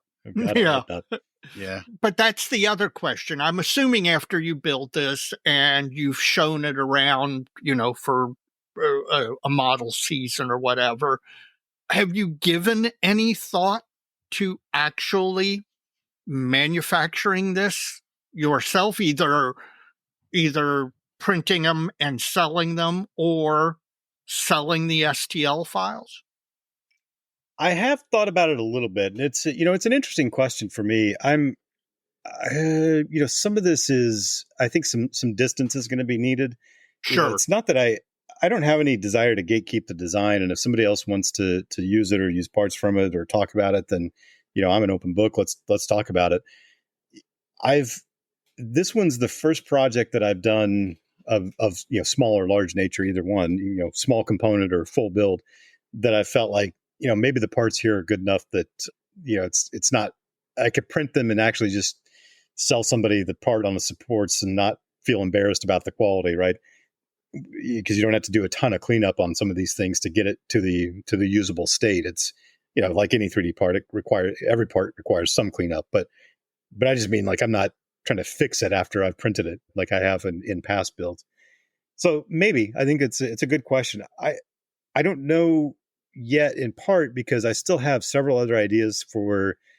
There's some really interesting photos of people who would set up the donut machines kind of under a tent out in the field. Mm-hmm. And in fact, what ended up happening is that they discovered that doing a bulk of the donut making in the vehicle was not the best use of time, because these very unique in a battlefield situation women were called to be more present, not to be in the truck making donuts. Right. So what they would do is they would basically set up an area with 3 or 4 or 5 of these donut machines, which could make something like 8,000 a day or something. I mean, they were insanely insane numbers. It's like Krispy Kreme. They would, yeah, exactly. And they'd set up basically as a little small donut shop, right? And they'd have a bunch of guys, a bunch of privates somewhere back with the donut machines cranking these things out. Then they'd ship those back to the trucks, and by and large, they'd make a majority of the donuts elsewhere eventually. So, some little vignettes with the donut machines and some guys sitting on some stools with the big sticks of donuts, sounds like a fun project. Oh, that would be great. Yeah. And there's another one. There's another photo that I really like of one of the Clubmobiles being driven off one of those large landing craft, yes. Post D+5 or whatever it was. And you can see about half of it in the photo because it's still in the truck, and half of it's on the ramp, driving onto the beach. And so, I've got the ability now to just basically close all the doors, print out one shell that's got all the pieces on it and just go straight to paint. Right. So I've had that 35th scale landing craft from, was that from Trumpeter, I think. Yeah. So, there's several more project ideas I have in mind. So we'll see, kind of once I've run out of those ideas, I may think about putting it up on Cults or something, but TBD. The reasons I love this project are almost endless. But one of the reasons is that, we all love the cool Sherman or the cool Tiger or whatever. But when Mike and I were talking about having you on, one of the things I said is a U.S. soldier was probably much more likely to have seen one of these Clubmobiles than they ever would have been seeing a Tiger tank. Yeah, 100%. The rear area, the story is that for one guy at the front, you need 10 support people behind him doing all of the things that need to get him and his ammo and all to the front. And so it's just such an underappreciated area.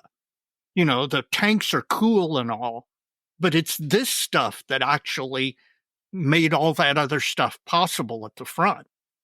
Yeah, 100%. And what's on top of that too, I find it really fascinating personally, just how many versions of the GMC variants there were, right? Oh yeah. And anyway, it's part of the fascinating to me.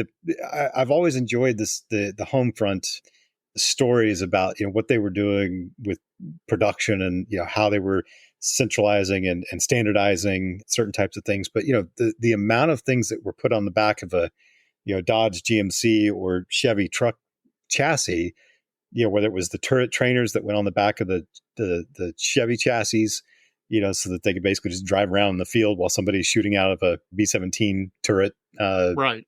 Practicing the machine guns that way. Or the fire trucks, or the gas trucks, or the bomb trucks, or the shop trucks, these Clubmobiles. There's just so many of those variants, and for me personally, I like the stuff that isn't something somebody else has done already, right. Or at least not a lot of people have done already. The coming up with things that we just don't get to see much is what I always gravitate to at the shows. When I go to the tables and.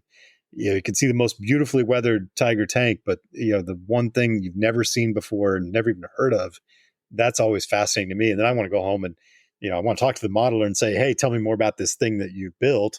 What's the story behind it? But also then I go home and research it because it's, the fascinating rest of the story. Well, and that's, to me, one of the best things about this project. When you're done, not only do you have this model of a Clubmobile, but you will know a lot of the story of all of these women who did all of this stuff that is pretty much been invisible to anybody but a super hardcore historian, and even most of them probably not. So it to me, the fact that by building this, you're also going to bring their story forward is just a major benefit, I think, of the project. Yeah, and Dave, I'm glad you brought that up too, because I've really been thinking a lot about. I have the unique privilege of being here in Austin with Matt McDougall, and he and I get to go to lunch, usually once a week or so, and we talk a lot about modeling in life and the philosophy behind what subjects we're working on. And, he's talked a lot lately about bringing more whimsy into the hobby. And, I don't know if you guys follow the model philosopher, Chris Medding's podcast, where Matt was on talking about the idea of, purposely making his work more political, so to speak. And I'm using my quotey fingers when I say political, but right. More meaning. And I, years ago in Austin at the TEDx Austin event, I saw this woman who was a photographer speak on stage, and she talked about her work going to Africa and African villages and taking photos there that help to really share more than just what you see on the news, and really give more flavor of life and bring that back to the US so we can see both the good and bad about what's happening in very specific parts of Africa and whatnot. And her speech, and this was 10 or 12 years ago, but it has stuck out to me on a regular basis that, she was saying, if you're going to take photos that matter. And in some ways, I really like that idea. And I've been thinking a lot about it as I was reading some of the accounts of what some of these women went through in the Clubmobiles, and, hearing, Matt had a really great blog post about this that turned into an interview on the Model Philosopher podcast about, what kind of stories are we telling with our models, right? And, kind of to your point, not only my hope with the diorama, which I'm still sort of working on the concept for, but I've got some ideas, but, hopefully that's going to tell a story that is not just prompting what the Clubmobile was and, sort of functionally what it did, but, some of the impact of what those women went through. And I'm hoping that the way that I pull off the story I've got in mind, which we'll talk about in another episode once I get it dialed in, but, I'm hoping that helps to make a point that is using the modeling, not just to make a model, but to also tell story, to enlighten us all, to get us thinking about, in particular, what those women went through, and, how does that translate through to today? And, what does that mean for all of us men that listening to this podcast today? And, how does that impact our daily lives as we interact with the women around us and whatnot? And, hopefully that has an impact on us. One final idea. When you finally take this to a contest and display it, stop by a Krispy Kreme, get a dozen fresh donuts, stick the box under the table, and just open it up so that as people come up to look at the model, they get the smell of fresh made donuts. And Dave, I love that idea enough that I'm probably going to figure out how to add it to my, to my concept here. So there's probably a candle or something. Yeah. Yeah. Probably little battery powered fan sitting on top of a box of donuts under the table. I like it. Well, and there's more elements to this that I'll release as I get them, conceptualized. But you guys remember the Cylon Raider had the Viewmaster. Well, I've been working on some things to try and get build log across in a more, project adjacent version instead of just kind of a off to the side, photo book. There's some ideas I've got for, how to integrate it into the overall display of whatever diorama I come up with, the travel box that I've got going, and then of course the build log content. Just don't let the TSA anywhere near any of this. Well, I'm flying. I'm assuming that the first show that this will show up at is SMC in October. That's my timeline I'm working. Well, that'll be a tall order for getting it somewhere safe. Yeah, but I've been designing it around the travel box that I have that fits under the airline seat. So hopefully it goes better this time. Buy it its own seat. Yeah, no kidding. Well, Jake, we thank you for giving us the opportunity to showcase this project. And again, we're going to put this in the show notes and in the teasers ahead of this episode, because it's a really, really cool project. And I really, Dave and I both, to speak a little bit for Dave, we appreciate the history around this project, but also the technical aspects of this project really give me a little inspiration to maybe get back on a couple of things I've been neglecting of late.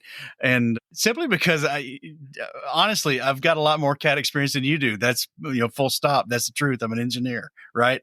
And you're doing all this stuff with Fusion, and I'm like, God, I just can't make myself go do it. It's really encouraging to see you do this stuff. I mean, it's I'm looking at the 3D models you're showing in the blog, and it's all really, really great stuff. And I can't wait to see this thing come to its fruition. Yeah, thanks, man. Well, I'll reiterate too, as kind of a closing thought here, that a huge part of what's made it. I mean, this is going to be a long project, right? I'm almost to the point of being able to really start putting real paint down. I've been doing a lot of paint tests and part tests and whatnot, but I'm almost hopefully a week or two away from really sit down and saying, okay, I've got every single internal component done. I just need to start painting them and putting them together. And I'm probably going to have about 10 figures on the base. So, between the diorama of actually finishing this project out and doing the figures, it's, there's a remarkable amount of work ahead still that I'm hoping I get done by October. Yeah. That's not Clubmobile. Yeah. Yeah. That's all the stuff surrounding it, right? Much less all the, display issues. But But I think what's, what for me, and this may be different for other people, but for me, what's been really surprising is how much enjoyment I'm getting out of this project lasting as long as it has, because it's been this multi-nature dynamic of, finding people to talk to about it who really are as passionate about the nerd history as I am, to be able to figure out other places to get information. So, this idea that I'm literally planning a trip at some point, as soon as I get on the calendar, to go to Harvard and dig through their archives, but also reading the stories along the way, right?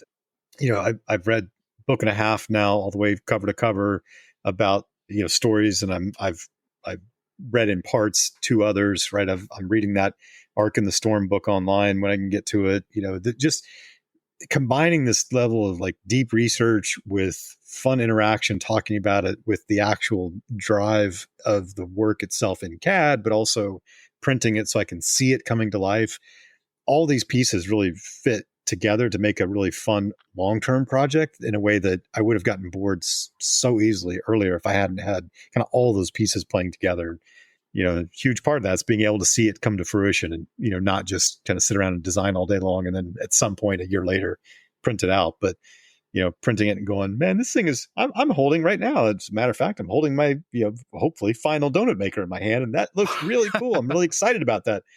Just imagine when I go and finish the cabinetry on the right side that I'm almost done with, that'll feel just as good, right? It's very empowering to sort of bump back and forth between all those different elements, and, kind of make it, it's a fun story to read about. It's a fun story to see come to life. It's a fun story to share with others. And, that makes for a very interesting modeling experience beyond just sit at the bench, build the model, be done, put it on the shelf, move on to the next one. Well, thank you very much. Yeah, thank you guys for giving me the chance to share all this nerdery that only folks like you might get a kick out of. Oh well, no, there's plenty of people get a kick out of it, and we'll make sure the folks know how to get to your blog. And again, we'll tease the blog ahead of the episode drop so folks can warm up to it a little bit and know what we're talking about. Yeah, I better go make some updates then. You better do it, man. Thank you very much. All right, thanks, guys.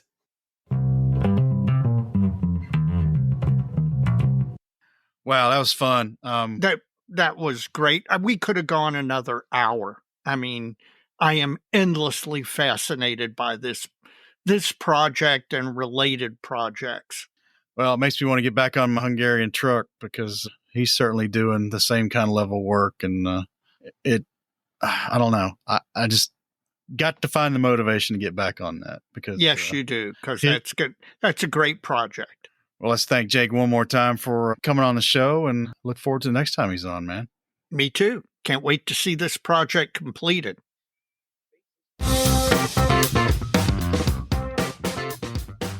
Bases by Bill is back with quality display bases that enhance any model. From U.S. and Japanese wooden carrier decks to custom-sized cherry hardwood bases, Bases by Bill display bases are available for any type of model and for any size.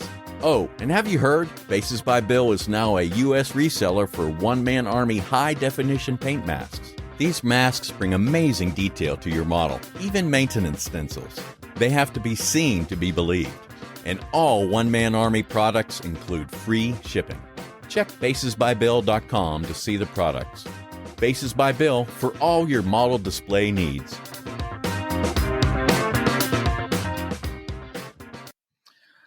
Well, folks, this is the Benchtop Halftime Report, and I hope we both got some progress to report. What have you been doing, Dave? I do have progress to report. The F8F group, or batch build, is moving along at a steady pace. So far, I'm enjoying the heck out of it. I can see why Inch likes batch builds. I really do. It truly is, if you are building a number of versions or a number of copies of the same kit, it really is a time saver to have multiple parts that you can paint, following the assembly sequence for the same step across multiple models. I very much am enjoying that. Additionally, the SAM is moving along. I need to pick up the pace on weathering the underside of it, because it's very close to done. It is super, super close to being finished. Obviously, I don't have to worry about getting it finished for amps, but I do want to get it finished, and I really like the way it's turning out. So I'm making progress, not as much or as fast. Partly that's due to spring having arrived and other obligations, but other than that, I'm satisfied. How about you? I've got a little bit done. I've been slumping a little bit. I need to get my butt in gear.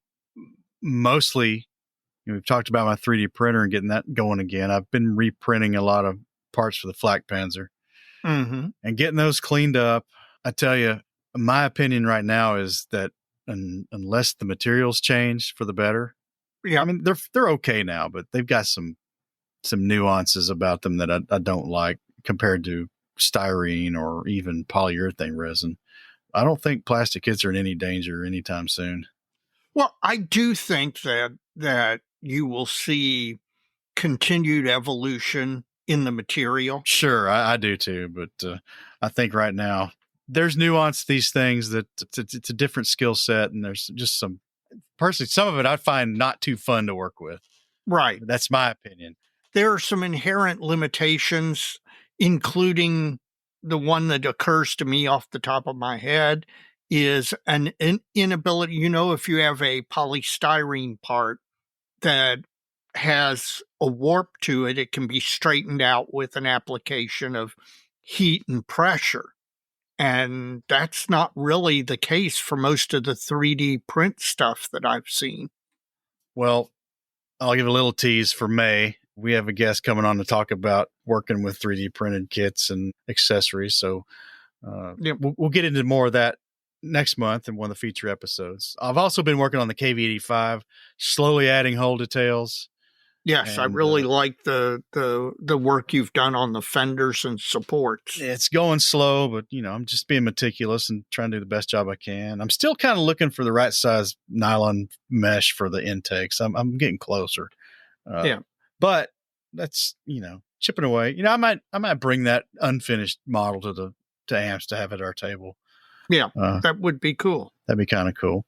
Yep. Other than that, that's it. I've refrained from starting anything new. It's been tempting, but I haven't done it yet. Well, good. Plastic Model Mojo is brought to you by Squadron. Head on over to squadron.com for the latest in kits and accessories, all at a great price and with great service. Are you a modeler on the go? Check out the Squadron mobile app for your Apple or Android device for easy shopping from just about anywhere. Squadron, adding to the stash since 1968. Mike, I assume you've spent a little bit of money on modeling related stuff since you got back from Heritage Con. Yeah, a little bit, not a lot.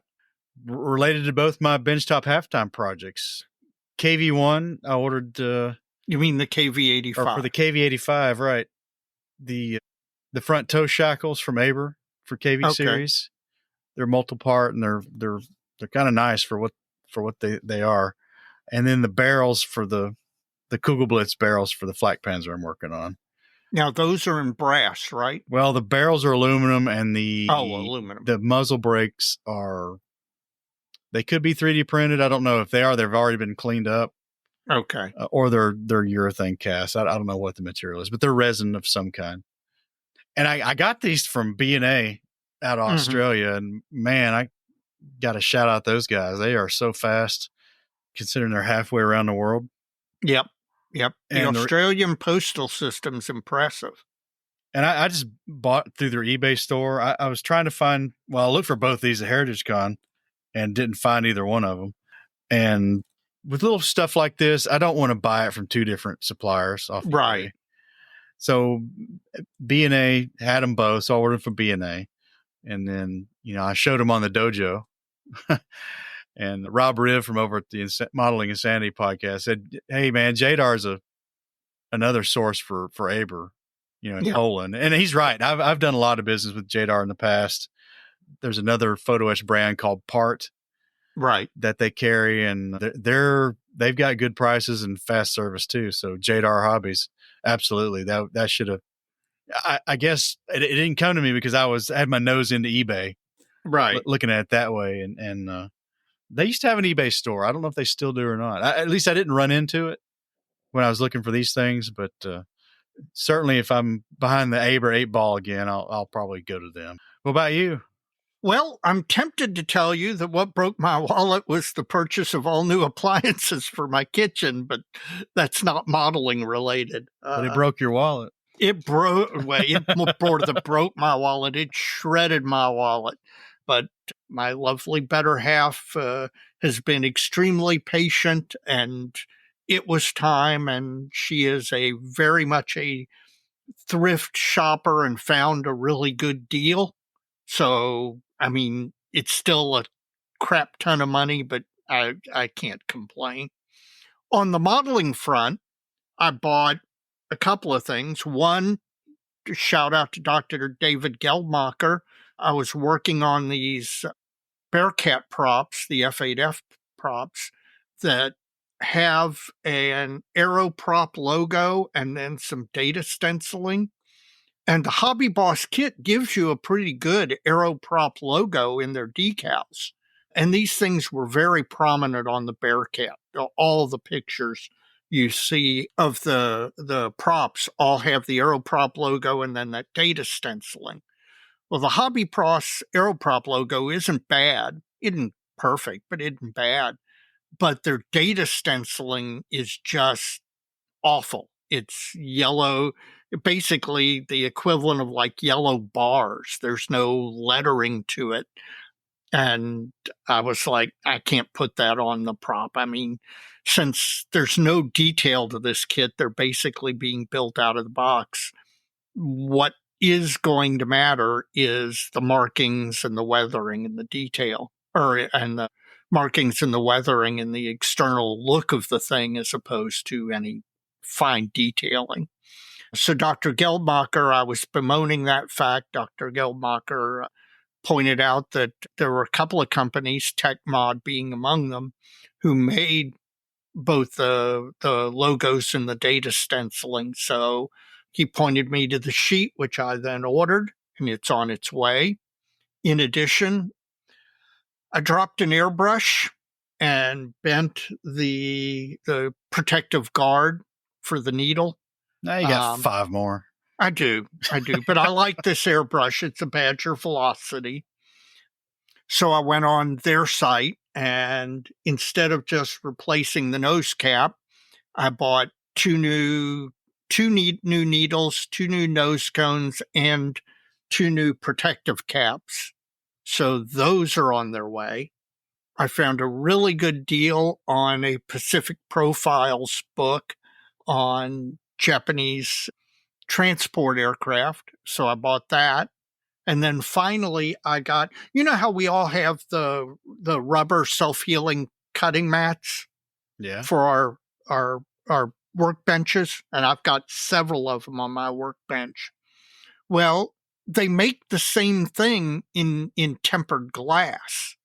So if you're doing things like cutting photo etch or cutting decals, or, there are some applications where you want a very hard surface like glass or marble to cut on, as opposed to the self-healing surface. And so I went ahead and ordered one of those, and I'm going to replace one of my self-healing mats on my bench with that tempered glass mat. So I spent a little money, not, like I said, the vast majority of it not related to modeling, but I did spend a little modeling money, and looking forward to amps, because you can always find something to buy at amps. Mike, we're almost the end of the episode, which probably means you're almost at the end of your modeling fluid, because I know I am. And I suspect we're going to have similar reports. Go ahead. Well, the Prony's good. It's not great, but it's good enough. Yep. I enjoy it every now and then. Of course, it comes in the metric bottles, so it's a little shy, 12 ounces. That's a little annoying, but because you're usually paying an uplift, right? Yes. But you're paying more for less when you buy these things. Well, Dave, how is yours? Very similar. Again, I suspect you could put this beer in a glass and put it next to Peroni, and there would be very little difference between the two. They are the classic European beer with that slightly sulfury finish, 5% alcohol by volume. Now, this is 473 milliliter can, so it's actually more than 12 ounces. So you got shortchanged a little bit. I got a little bit extra. And considering this one was a gift from somebody who stopped by the dojo, it's free beer. And how can you complain about that? But good beer, not top-notch beer, but good solid drinking beer.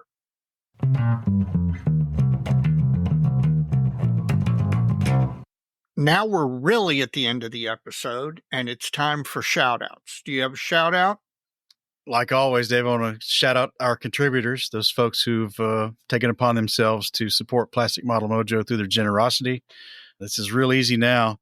You can just go to www.plasticmodelmojo.com and click the support selection in the menu bar, and it'll bring up links to all the avenues of support for the show. And really appreciate folks doing that. You can also find it in the show notes, but it all goes a long way to help us out. And of late, our expenses have been kind of high, and it's really helped us out. And yes, it has. Folks, thank you very much.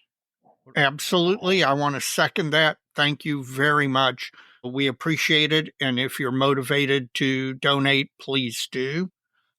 My shout out is somebody I mentioned earlier, Ian McCauley. Ian, we missed you at Heritage Con. We're glad to reconnect with you. Hopefully you're having a great time, and looking forward to seeing you whenever we can get together. And I know we'll see you at Heritage Con next year. Anything else? That's it.